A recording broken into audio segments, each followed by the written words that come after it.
Hello guys, आज की video एक अलग वीडियो है, एक यूनिक वीडियो है क्योंकि आज की वीडियो में एक ऐसी प्रॉब्लम को उठाया गया है जो कि हर कॉलेज स्टूडेंट को फेस करनी पड़ती है और वो है रीअपीयर की प्रॉब्लम। गाइस, अगर आप भी कॉलेज स्टूडेंट है तो आपने अपने सीनियर से सुना होगा कि भाई कितना भी पढ़ ले रीअपीयर तो आएगी, या फिर आपने देखा होगा कि ज़्यादातर स्टूडेंट्स हैं वो रीअपीयर के मारे हुए हैं, यानी कि रीअपीयर उनको आती है। ठीक है, सो ऐसी कौन सी बातें हैं जिनको फॉलो करके आप रीअपीयर से बच सकते हैं, वो मैं आज आपके साथ डिस्कस करने वाला हूं।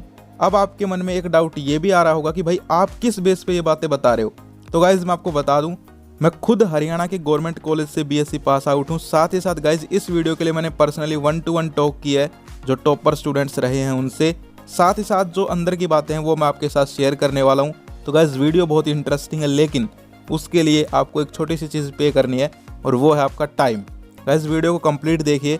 चलिए बिना बकवास की वीडियो को स्टार्ट करते हैं। सो गाइज सबसे पहला पॉइंट आता है आंसर अकॉर्डिंग टू क्वेश्चन। यानी कि यार मैं आपको इस पॉइंट के माध्यम से ये समझाना चाहता हूँ कि आपको जो आंसर करना है अपने कॉलेज एग्जाम में वो क्वेश्चन के अकॉर्डिंग करना है। होता क्या है, जनरली जब हम कॉलेज के अंदर फर्स्ट ईयर में या फिर कहीं की फर्स्ट सेम में एडमिशन लेते हैं और एग्ज़ाम देते हैं तो जो हमें हैबिट होती है वो होती है स्कूल लाइफ की, वो होती है स्कूल की। अब स्कूल में क्या होता है गाइज, आपसे क्वेश्चन पूछा गया, आपने जितना पढ़ रखा है उतना आपने अगर आंसर कर दिया तो ठीक है। लेकिन कॉलेज के अंदर थोड़ा सा लिटिल बिट डिफरेंस ये है कि कॉलेज के अंदर यहाँ पर फिर डिफरेंस क्या होगा आप खुद सोचिए। जो चीज़ कॉलेज में कर रहे हो और जो स्कूल में कर रहे हो उसमें कुछ तो डिफरेंस होना चाहिए।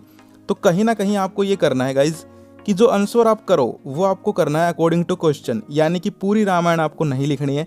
जैसा कि मैं आपको एक एग्जाम्पल देता हूँ, बिल्कुल बेसिक। ठीक है, मान लीजिए आप छोटी क्लासेस में थे, आपसे टीचर पूछते थे कि भाई माय फ्रेंड के ऊपर ऐसे लिखो, आपने कंप्लीट ऐसे लिख दिया, कोई बात नहीं।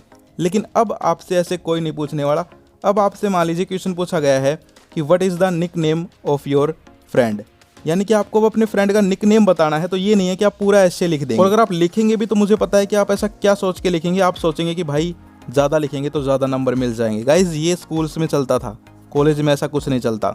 कॉलेज में जो आपके एग्ज़ाम यहाँ पर क्वेश्चन पेपर वगैरह जो बनाते हैं और जो आंसर शीट चेक करते हैं वो ऐसे ही नहीं होते, वो high qualified well experience teachers होते हैं। ठीक है, वो देख लेते हैं कि भाई स्टूडेंट क्या, यहाँ पर आपकी पहली लाइन से वो समझ जाएंगे कि स्टूडेंट है कैसा है। ठीक है, तो आपसे जो क्वेश्चन पूछा जाए उसके अकॉर्डिंग ही आंसर करने की कोशिश करें। ठीक है, हाँ वो एक अलग बात है कि भाई आपको आता ही नहीं है, ठीक है, तो फिर आपको जो आता है वो लिख दें, कभी खाली छोड़ के आ जाएं, ऐसा भी ना करें। ठीक है, मैं आपको गलत गाइड भी नहीं करूँगा, लेकिन अगर आपको आंसर आता है तो गाइज आप बस वही पॉइंट लिखें जो आपसे पूछा गया है। ठीक है, ये तो बिल्कुल ना सोचें कि भाई 3 नंबर का क्वेश्चन है लेकिन मेरा तो 6 लाइन में ही आ गया, कम से कम 10 लाइन तो लिखूं। नहीं गाइज, वो 10 भी अगर आप लिख दोगे तब भी उतने ही नंबर मिलेंगे, और 3 के अगर आपकी 6 लाइन सही हैं तो भी उतने ही नंबर मिलेंगे। ठीक है, और बल्कि आपका टाइम ज़्यादा वेस्ट हो जाएगा ज़्यादा लिखोगे तो। ठीक है, और भाई कॉलेज एग्जाम्स में टाइम की बहुत ज़्यादा इंपॉर्टेंस है। ठीक है, तो गाइज आपको क्या करना है, आंसर करना है अकॉर्डिंग टू क्वेश्चन। ठीक है, सेकंड पॉइंट पे चलते हैं। सेकंड पॉइंट है guys previous year question papers. Guys ये जो पॉइंट है ये इस पूरी वीडियो का मेन पॉइंट है। ठीक है, ये मैं हर स्टूडेंट से बोलता हूँ, बल्कि ये मैंने खुद एक्सपीरियंस किया है। जब मैं फर्स्ट ईयर में मैंने एडमिशन लिया तो मेरे रीअपीयर आ गई।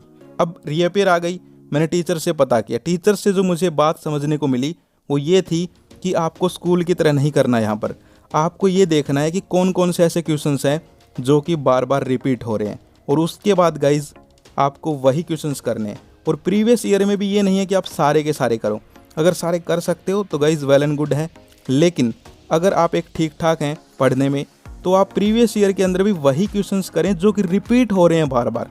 एक तो होता है प्रीवियस ईयर, यानी कि 5 साल के सारे क्वेश्चन उठा के ले आए पढ़ने लग गए। नहीं, 5 साल में ऐसे कौन से क्वेश्चन हैं जो कि बार बार आए हैं। जैसे कि एक क्वेश्चन है वो 4 साल लगातार आया है, तो वो क्वेश्चन 100% इस साल भी आएगा। ठीक है, और मैं आपको इस बात का प्रूफ भी दे सकता हूं, लेकिन वीडियो ज़्यादा लंबी हो जाएगी। तो गाइज़ यहाँ पर अगर कोई सीनियर ये वीडियो देख रहा है तो वो भी अपने यहाँ पर जो जूनियर्स हैं उनका मार्गदर्शन करे, और जो मैंने ये पॉइंट बताया है सेकंड पॉइंट, इसके बारे में अपने ओपिनियन ज़रूर कमेंट करें, मैं पिन कर दूंगा। ठीक है, अब चलते हैं गाइज़ थर्ड पॉइंट के ऊपर। थर्ड पॉइंट है guys mention your answer point two point. अब ये क्या है समझो, फर्स्ट पॉइंट अलग था, ये पॉइंट अलग है।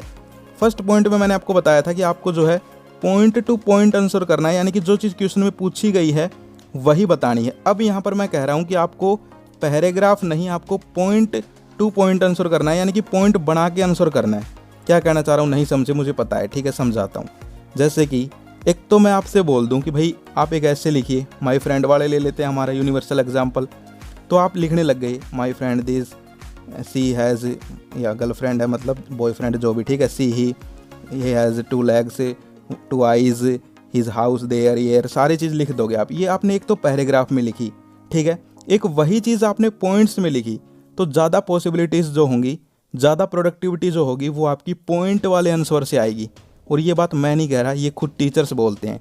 टीचर्स ये बोलते हैं कि एक तो पैराग्राफ में लिखा हुआ होता है और एक पॉइंट्स में, तो हम ज़्यादा जो अट्रैक्ट होते हैं वो पॉइंट्स वाले क्वेश्चन से होते हैं, क्योंकि उनमें हमें सुविधा होती है। यार हर इंसान पृथ्वी के ऊपर क्या चाहता है कि उसको किसी तरह कंफर्ट हो जाए, ठीक है। तो एक तो आप पैराग्राफ में लिखो, बेचारा घुसा फिसा के पता नहीं क्या क्या लिख रखा है, क्या क्या लाइन, और एक आपने सिर्फ पॉइंट लिख रखे हैं। टीचर उनको चेक करने में कम समय लगाता है और ज़्यादा नंबर आपको मिलते हैं। यानी कि ज़्यादा प्रोडक्टिव क्या है, पॉइंट टू पॉइंट आंसर करना। जैसे कि आपके सामने ये 2 पेज हैं, ठीक है। एक तरफ यहाँ पर आप देखिए जो है पैराग्राफ में आंसर है, एक पॉइंट में आंसर है, ठीक है। अब आप खुद देखेंगे कि ज़्यादा नंबर जो हैं वो स्टूडेंट को पॉइंट वाले आंसर्स में मिलेंगे, ठीक है।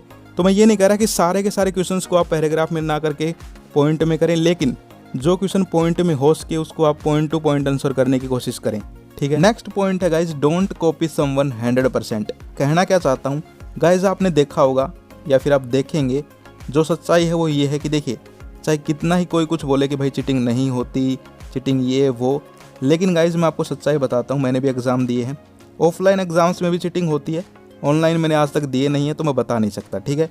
लेकिन ऑफलाइन एग्ज़ाम्स में क्या होता है, बाहर मिलती है 30 रुपये की पर्ची, उसके अंदर जो पर्ची बेचने वाले हैं यानी कि शॉप वाले, वो ये दावा करते हैं कि पूरा पेपर इसी में से आता है, ठीक है। तो पूरा तो नहीं आता, मैंने भी एक बार उसको देखा है पर्ची को, ठीक है। और आपसे क्या छुपाना है, एक बार यूज़ भी की है, लेकिन गाइज ये गलत है, मैं आपको ये प्रमोट नहीं करूँगा कि आप चीटिंग करें, ठीक है। लेकिन जो सच्चाई है वो मैं आपको बता रहा हूँ कि भाई चीटिंग तो होती है, ठीक है, लेकिन होती कैसी है उसमें देखो क्या है। मान लीजिए 2 बंदों के पास पूरी क्लास में, जहाँ पर आपके रूम में बैठी हुई क्लास पर्चियाँ हैं, ठीक है। अब जिसके पास है वो तो राजा बन ही जाएगा, वैसे ही यहाँ पर अपने वो दिखाएगा अकड़, हाँ रुक जा दे रहा हूँ, ये है वो है। अब मान लीजिए उसने अपना क्वेश्चन पेपर किया, उसने वो पर्ची दूसरे को सर्कुलेट कर दी, या फिर अपना जो क्वेश्चन पे आंसर शीट है वही दिखा दी। अब होता क्या है, जर्नली हम इतना टाइम होता क्या है कि भाई कुछ सोचें ये करें, हम वही कॉपी कर देते हैं बिल्कुल सारे, उसके पीछे वो कॉपी कर रहा है, उससे पिछले वाला उसकी कॉपी कर रहा है, और पूरी क्लास कहीं ना कहीं एक जैसा पैटर्न कर देती है, ठीक है। अब आपके पेपर एक जगह इकट्ठे हुए, एक बंडल बना और यूनिवर्सिटी पहुंचाया गया कि भाई चेक करना है। एक टीचर को आपकी सारा बंडल उठा के दे दिया गया कि इसे चेक करिए। अब होगा क्या, सुनिए गाइज, टीचर जब चेक करेगा 2-3 कॉपीज़ तो वो खुद पकड़ जाएगा कि हाँ भाई चीटिंग से किया गया है, ठीक है। अब जो पहले जिनकी चेक होगी उनकी तो बल्ले बल्ले है, लेकिन जिनकी बाद में कॉपीज़ चेक होंगी, मैं आपको ये रियलिटी बता रहा हूँ, ठीक है, हर्ष रियलिटी है गाइज ये। उसमें क्या होगा, यहाँ पर टीचर ये पकड़ जाएगा और कहीं ना कहीं फिर वो जो है अच्छे से आपकी आंसर शीट चेक करेगा और कहीं ना कहीं नंबर काटने की भी कोशिश होगी, ठीक है। तो आप क्या करें, अब मैं आपको जो बताने वाला हूँ वो समझिए। करते हैं आप हेल्प लेते हैं, मैं इसको हेल्प बोलता हूँ, ठीक है। किसको बोल रहा हूँ वो तो आप समझ गए। हेल्प दूसरे की लेते हैं, कोई दिक्कत नहीं है, थोड़ी बहुत चलता है, ठीक है, लेकिन थोड़ा सा उसमें अपना कुछ ऐड करने की कोशिश करें, ठीक है। ये नहीं है कि उसने कोई लाइन लिखी है वही तुम लिख रहे हो। अब होता क्या है, एक बार और थोड़ा दिमाग भी लगाएं। मैं आपको एक एग्जांपल देता हूँ, जैसे कि 12th क्लास में एग्ज़ाम दे रहे थे, ठीक है, हम लोग। अब एक पर्ची किसी ने फेंकी, अब उस पर्ची में क्या लिखा हुआ था, सॉल्व द क्वेश्चन योरसेल्फ। यानी कि आपने देखा होगा कई क्वेश्चंस थे जो कि यहाँ पर गाइड में सोल्व नहीं होते थे, उनका पैटर्न पिछले की तरह होता था, तो उसमें डायरेक्ट वो ये लिख देते थे कि सोल्व योरसेल्फ। अब जो यहाँ पर एक लड़की थी, ठीक है, एक बहन थी, उसने वो पर्ची उठाई, क्वेश्चन नंबर 7 देखा, क्वेश्चन तो सेम ही ऊपर लिखा हुआ हेडिंग क्वेश्चन की, नीचे आंसर में लिख दिया अपनी आंसर शीट में सोल्व योरसेल्फ। अब मैं आपको हंसने के लिए, मजाक के लिए बात नहीं बता रहा हूँ, दिस इज़ रियलिटी, ठीक है। यानी कि दिमाग नहीं लगा रहे कुछ खुद का, सिर्फ जो मिल रहा है पर्ची वही लिख रहे हैं, ठीक है। तो गाइज आपको ऐसा नहीं करना है, थोड़ा सा आप अपनी लैंग्वेज में करने की कोशिश करें, ठीक है। इसके बाद गाइज एक पॉइंट ये है कि आप कोई भी क्वेश्चन है उसको खाली छोड़ के ना आए, यानी कि अपने पेपर को कंप्लीट करके आए, ठीक है। मान लीजिए आपको क्वेश्चन नहीं आता, एक भी लाइन नहीं आती ना, तो आप जो क्वेश्चन पूछ रखा है उसमें जो चीज़ पूछ रखी है उसी चीज़ के बारे में कुछ लिखना स्टार्ट कर दें। अब मैं आपको एक एग्जांपल देता हूँ। आपके सामने 2 प्लेट रखी हैं, एक प्लेट है खाली बिल्कुल, मैंने आपके सामने रख दी, आप भी बैठे हो, प्लेट भी रखी है, बैठे हैं चुपचाप। अब वही प्लेट मैंने उठाई, उसमें थोड़ी नमकीन डाला, थोड़ा बिस्कुट डाला, वही प्लेट आपके सामने रख दी। अब आप क्या कर सकते हो, मैं थोड़ा इधर उधर हुआ, आप खाने की कोशिश कर सकते हो, ठीक है। अब मैं ये नहीं कह रहा कि नहीं खाओगे, नहीं खाओगे, थोड़ा बहुत तो खाओगे, ठीक है। हाँ, ये बात अलग है कि हमारे घर पे जो मेहमान आते हैं वो ये बोलते हैं कि नहीं हम तो खा के आएंगे, फिर खा भी लेते हैं, ठीक है। यानी कि मैं आपको ये समझाना चाहता हूँ, मैं आपको ऐसे एग्जांपल इसीलिए देता हूँ ताकि आप इनको रिलेट कर पाएँ अपने से, ठीक है। तो आपने जब प्लेट भरी हुई थी तभी खाने की कोशिश की, ऐसा ही कुछ है। अगर आप पूरा का पूरा पेपर खाली पकड़ा के आ गए तो टीचर आपको नंबर कहाँ से देगा। वहीं आपको नहीं आता तब भी आपने कोशिश की और कुछ लिखा तो ये पॉसिबिलिटीज़ हैं कि आपको कुछ नंबर मिले, यानी कि आपकी आंसर शीट में होने तो चाहिए कुछ नमकीन बिस्कुट, यानी कि कहने का मतलब कुछ लिखोगे तो आपको नंबर मिल जाएंगे, ठीक है। तो कई बार क्या होता है, ये एक पॉइंट इसलिए मैंने ऐड किया है, ठीक है, कि स्टूडेंट मैंने देखा है क्वेश्चन नहीं आ रहा, उसको छोड़ा और आंसर शीट पकड़ाई और घर पे चले गए, ठीक है। तो ऐसा नहीं करना है। मैं हर बार यही कोशिश करता हूँ कि जो क्वेश्चन मुझे नहीं भी आता है उसको भी अटैम्प्ट करने की कोशिश करना, ठीक है। तो आप भी ये कर सकते हैं। सो गाइस, ये कुछ छोटी छोटी बातें थी। इसके अलावा पेन कौन सा यूज़ करें ये तो भाई सबको सिंपली पता है, ठीक है। ग्रीन यूज़ कर दोगे तो फिर हेडमास्टर थोड़ी ना हो यार तुम। ग्रीन यूज़ नहीं करते हैं, रेड भी यूज़ नहीं करते हैं, ब्लैक और ब्लू पेन यूज़ करते हैं। और मैं आपको यही सजेस्ट करूँगा ब्लू पेन ही यूज़ करें, ठीक है। ब्लैक भी कर सकते हैं करने को, और डायग्राम है वो पेंसिल से बनाएं, ठीक है। इसके अलावा बात करें कुछ और भी छोटी छोटी बातें हैं जो कि आपको पहले भी बताई गई हैं टीचर्स के द्वारा, जैसे कि यहाँ पर आंसर करें तो बीच में थोड़ा स्पेस छोड़ें, ठीक है। जैसे कि फर्स्ट आंसर था, उसके बाद जब सेकंड स्टार्ट करें तो बीच में 1-2 लाइन का स्पेस छोड़ें। इसका मकसद ये मत सोचना कि भाई ज़्यादा पेज भरने हैं, नहीं। पहली बात तो ये दिमाग से ही निकाल दो कि ज़्यादा पेज भरने से, ज़्यादा बड़ा क्वेश्चन करने से नंबर मिल जाएंगे। ऐसा मैं भी सोचता था 12th में और मैं मार भी खा चुका हूँ, मैं आपको लिटरली बता रहा हूँ गाइज़। ऐसा आप मत सोचिए। अब जो है बिल्कुल टीचर्स हैं वो भी यहाँ पर ट्रेंड हो चुके हैं, उनको भी पता है। वो भी सिर्फ और सिर्फ ये देखते हैं कि जो आंसर हमने पूछा वो इसने एक्सप्लेन किया या नहीं किया, ये हमें मिसलीड तो नहीं कर रहा है, हमें मिसगाइड तो नहीं कर रहा है, ठीक है। तो आपको टू द पॉइंट आंसर करने हैं, ठीक है। दूसरा गाइज, आपको थोड़ी प्रेजेंटेशन सही रखनी है, यानी कि ये नहीं है कि आप मतलब कहते हैं ना वो भिच्चम भिच्चा, ऐसा काम नहीं करना है, ठीक है। थोड़ा खुल्लम खुल्ला करना है ताकि जो आपकी आंसर शीट चेक करे उसका दिमाग आंसर शीट को देख के खुश हुआ या फिर मतलब वो परेशान हो गया। ये 2 फैक्टर बहुत ज़्यादा इंपॉर्टेंट है।